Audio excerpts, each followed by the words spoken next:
Good morning, class 7. Today we are going to start chapter 18, The Lost Child, which is written by Mulk Raj Anand, जिनका जन्म हुआ था 12 दिसंबर 1905 में। ये बहुत ही फेमस हैं अपनी राइटिंग्स के लिए। इन्होंने different types of story writing लिखी है, जिसके लिए इन्हें बहुत सारे अवार्ड्स भी दिए गए हैं। इन्हें साहित्य अकेडमी अवार्ड भी दिया गया है और इसके साथ साथ इन्हें इंटरनेशनल पीस अवार्ड भी दिया गया है। इनकी कुछ फेमस स्टोरीज हैं अनटचेबल एंड द कूली। आज हम जिस स्टोरी की बात करेंगे वो है द लॉस्ट चाइल्ड। ये जो स्टोरी है ये एक बच्चे की स्टोरी है जो कि बाहरी चीज़ों की ओर आकर्षित होता है। वो अपने पेरेंट्स से उससे पाने की मांग करता है जो कि मेटलिस्टिक है। वो अपने अंदर की खूबी को नहीं देखता है, वो अपने आसपास की चीज़ों की सुंदरता को देखता है। चलिए स्टार्ट करते हैं। It was the festival of spring from the winter shades of narrow lanes and alleys emerged a gaily clad humanity thick as a swarm of bright-colored rabbits issuing from a warren. They entered the flooded sea towards the sparkling silver sunshine outside the city gates and spread towards the fair. Some walked, some rode, some horses, others sat, being carried in bamboo and bullock carts. One little boy ran between his parents' legs, brimming over with life and laughter. The joyous morning gave greetings and unashamed invitation to all to come away into the fields full of flowers and songs. ये जो story है इस story में बताया गया है बसंत ऋतु के बारे में। बसंत ऋतु के समय में कहीं पर एक मेला लगता है। उस मेले में बहुत सारे लोग जा रहे होते हैं, कुछ पैदल जा रहे होते हैं, कुछ अपने अपने व्हीकल से जा रहे होते हैं, कुछ घोड़ों पर बैठकर जा रहे होते हैं, कुछ बैम्बू और बैलगाड़ी के थ्रू जा रहे होते हैं। उन्हीं में से एक छोटा सा बच्चा अपने मम्मी पापा के साथ उनके बीच में हाथ पकड़कर मेले की ओर जा रहा होता है। And the joyous morning give greetings. सुबह का समय होता है, मेले में बहुत सारे लोग आ रहे होते हैं। Now come child come, called his parents as he lagged behind, arrested by the toys in the shops that leaned the way. जब मेले में बच्चा पहुंचता है तो मेले में बहुत सारी स्टॉल्स लगी होती हैं और वो बच्चा हर स्टॉल पर खड़ा होकर टॉयज़ को देखने लगता है। तभी उसके मम्मी पापा उसे आवाज़ देते हैं, come child come. He hurried towards his parents, his feet obedient to their call. अपने माता पिता का बुलावा सुनकर बच्चा अपने मम्मी पापा की ओर बढ़ जाता है।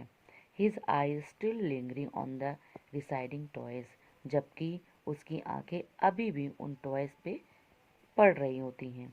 As he came to where they had stopped to wait for him, he could not suppress the desire of his heart, even though he was well known of the old cold stare of refusal in their eyes. और खिलौने की दुकान पर खड़ा होकर वो उन्हें निहार ही रहा होता है, देख ही रहा होता है। तभी उसे एक खिलौना बहुत पसंद आ जाता है। उस खिलौने को देखकर वो मांग करता है, I want that toy, he pleaded. वो अपने मम्मी पापा से रिक्वेस्ट करता है कि मुझे वो खिलौना दिला दीजिए। His father looked at him red eyed in his familiar tyrant's वे।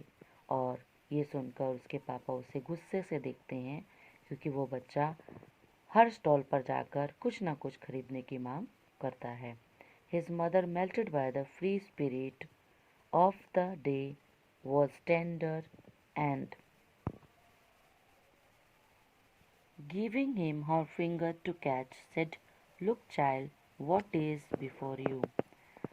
ये देखकर वो अपनी मम्मी से रिक्वेस्ट करने लगता है तो तभी उसकी मम्मी कहती है, बेटा सामने देखो क्या है तुम्हारे सामने।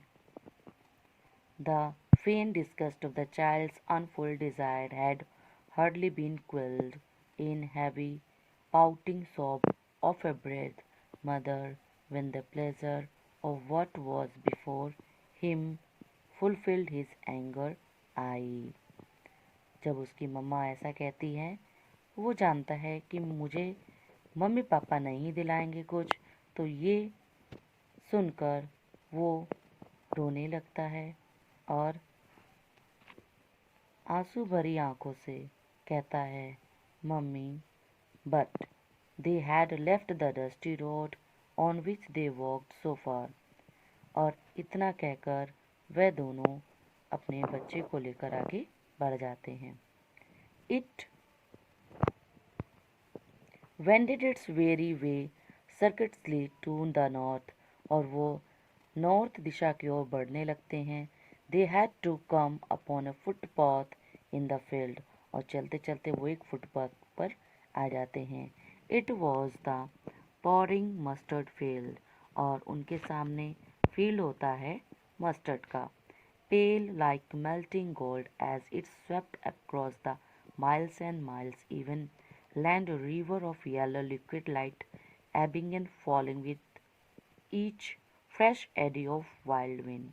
और वो जो खेत होता है वो सरसों का खेत होता है, और सरसों के येलो मतलब कि जो पीले फूल होते हैं, उन्हें देखकर ऐसे लगता है कि किसी ने हरी घास के ऊपर कोई सिल्वर या गोल्ड कलर का कुछ भी सोना रख दिया हो। And hair straying in places under broad rich tributary streams, yet running in the constant sunny sweep towards the distant mirage of an ocean of silver light। और दूर ही एक नदी होती है जिसे देखकर ऐसे लग रहा है कि जैसे एक समुद्र बह रहा है। Where it ended, on one side stood a cluster of low mud walled houses। उसके आगे जाकर रिवर के आसपास दिखता है कि कुछ कच्चे घर बने हुए हैं। Thrown into relief by a dense crowd of yellow-robed men and women, from which arose a high-pitched sequence of whistling, creaking, squeaking, roaring, humming noises, sweeping across the grooves of blue-throated sky like a weird, strange sound of Shiva's mad laughter।